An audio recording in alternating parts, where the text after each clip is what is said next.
Mama wakwaba aha GCN page so midin de adwoa searching ene ni dey kan ya wo de ehweme a mesrew na wa subscribe to my channel we are now don sa emia bell ne so wo be ya notification ene sa ne news e de betum bia wo benye bia tie anase wo benye bia hwe e wo GCN page ha Omanhene yaw edubuache ono na host program a watene din ade ache bia e wo Sumpa FM a political talk show every morning bia omo discussion efa ensema ekoso ewo Ghana hanom na Omanhene kire se ewom se Ghana fo omo buafu NPP aban na his excellency Nana Addo Dankwa Akufo-Addo yie papa ni na honorable Ken Ofori ata finance minister Ghana fo na empo NPP MPs ni bi omo parliament house kire se His Excellency Nana Addo Dankwa Akufo-Addo ensaki ofuriata na we have the men no omo fankofo from bra anase obi be replace na omo ehwese niam betimi atoto yie e wo crisis ayekomu ni crisis ayekomu no se ni pafoforo ba obetimi abetoto niam na se bibia aye fanya anase niam esisi na kwanso a Ghana for aka His Excellency Nana Addo Dankwa Akufo-Addo se onti ochna na ho discussion no moye no Omanhene etrese se Ghana fu buafu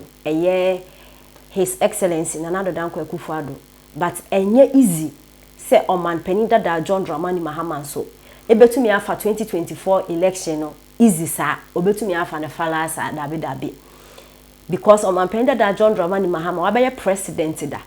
yenim ni otimi ye na enyema bebre koso wo Ghana hanoma eya rehu yi papa me anape me tie program bi ewo Adom FM Drason Sem na journalist form ewo hono CJ mo omo no omo ye Drason Sem discussion every morning bi ewo Adom FM utimi se kasa no mo eka no they were talking in pains eyo mo ya how enyama esi eko how NPP form di oman no eko ya papa enyo mo nkwa no mo eka Ghana fu na kasa say His Excellency Nana Addo Dankwa Akufo-Addo edi Ghana hwamo because owo position no yetisika so komede Ghana fu mo nso menhwe nti gidi a Ghana fu nya won Nana Addo ni mo no kam yakwa yesa gidi no ya kwa kopa but then I ask myself say Adom FM omo discussion omo ya na pay e wo dwa so nsem dwumede so omo ka say Nana Addo disappoint your man NPP for disappoint your man na de no omo kan hina no omo entimi anka nche Ghana for say but NDC so enye alternative NDC is never an alternative NDC enen kan NPP mfa yenkwa ni yenkogu amnem me menye NDC ni menye NPP ni but at least me ti o man ni mu me your man ba ntinya me ekoso hina me hu at least ebi obu ho no mo follow politics and on morning shows na they na graphic no can be but nyamianim ne kwan na won say His Excellency Nana Addo Dankwa Akufo-Addo and NPP omo disappointing say na Ghana for year kan but then enyama 1-2 bi wo ho no ma we be ka say ye but NDC what it is a Ghana for year kasa yes e won say NPP for nyama omo dey afeme no yeah omo disappointing kakra but NDC nya alternative that NDC omunye alternative Oman Panin Dada John Dramani Mahama aden any ade so Oman Panin Dada John Dramani Mahama no ye president by this time na sami je fika say at that time an NDC for position no omo power no now dollar 4 cedis 20% or 30% or something na sami je is trying to tell us say NDC for no omo so asa 28 me say 7 years in here NPP for ababem say NDC for no more so and Kadana that's what 4 cedis 80% or 70% no more kanana no because that dollar rate na course no na we are seeing na dollar na no we are seeing na so some of you cannot tell us say because na more power na dollar na 4 cedis into by this time so nke we are see crisis aye come in Kadana na that's what no sometimes politicians no more kind of quarrel ebeto am but NDC de mo nya alternative nti ene na ye sack NPP a na ye sack NDC fusu na akọ ne ho ankwa na de omo ba ne question no nti Omanhene ne nsem wo ka say NDC for Oman Panin Dada John Dramani Mahama betimi win but then enye easy yenti ensema e course a ana say discussion e course a Omanhene ya wadu buache e ka say omapenda da John Dramani ma betimi enwe ni but enye easy no ne ho ye hi kenofriata ne ho ye hi yes and Ghana has a idea ba ko wo mu no so hunya be ye Ghana fo hi a de obeye bia ni ho a obeye ye fe e be Ghana fo fe and maybe a edu baby na president bi kofo ye wiase ade nyina ne ho be ye hi 2008 no be ye hi no emfa ho ne kofo ka kire Ghana fo ona ade free maternal de de ko ona ade national health insurance ko kofo ko ona NPP fo ko school feeding ko ya bremu because amount for fee say edu baby no na NPP for fee say ase ya be Ghana fo nyame iti afekwa de Ghana fo kasa ye mfi wo num ye ya na ye no mo ho be ye Ghana fo ina Ghana fo zekofo ona ade Yesu kura bre ya ko wo ne NPP fo no mo nko and Ghana fo to abati ai o mse ye to abati ai na du baby no ye be boy ye nsa no de but ye enjoy because ye na ye take his decision no ya sa be duru another point in NPP o mabra bom in a second time our maba bemu the same ade na no mo fam akoto munya ne o mo chechre no akota John Mahama ye president in waiting akota NPP for no mo jitum say 2024 o betima win elections akota accept say asam kase na ya wo kan yo akota accept say obi a onte Ghana ha ana obi a unfollow issues a ekoso Ghana ha John Mahama nka bibia nche Ghana fo Don mama Ghana for policy bia. So about 45% da. Over 45. Eda ho. He's in a comfortable lead. This time, omo comfortable lead na yejuma. NDC. Na kweta the signs in here clear. Ya onye easy sa. Kweta you 2 years away nim. In politics, even 1 year kra no eye bebre. Eye mtie bebre a obetimi de eye bibi. But you are saying say ne nanado danko akufado eye ene ne omu kirekire bibi enu ho no ma kire say bibi besesa irrespective of who leads them bradia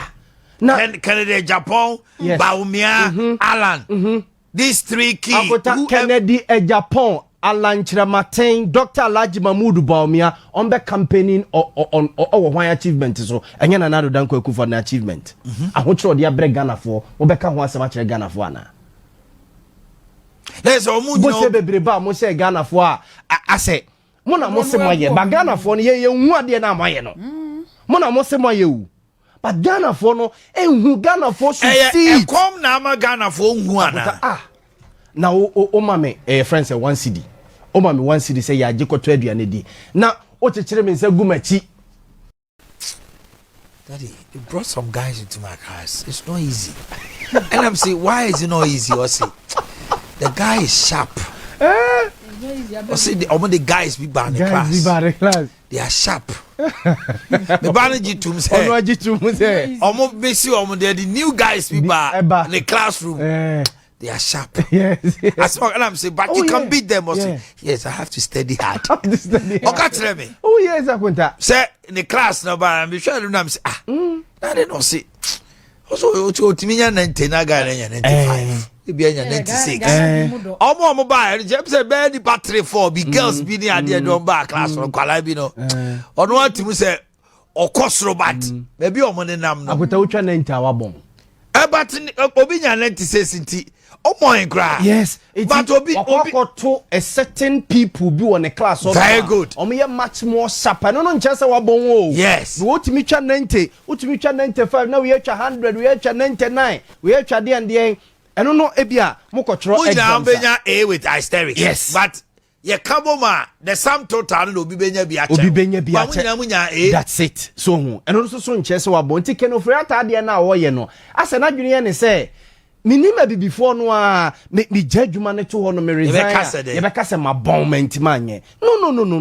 No tin ye ko school a ye ho ni odi first, ye ho ni odi second, ye ho ni odi third. But even certain class kra no so odi first ho no man say ori wo ho no mo a obetima ko di first obetimi ko di first so school. Yes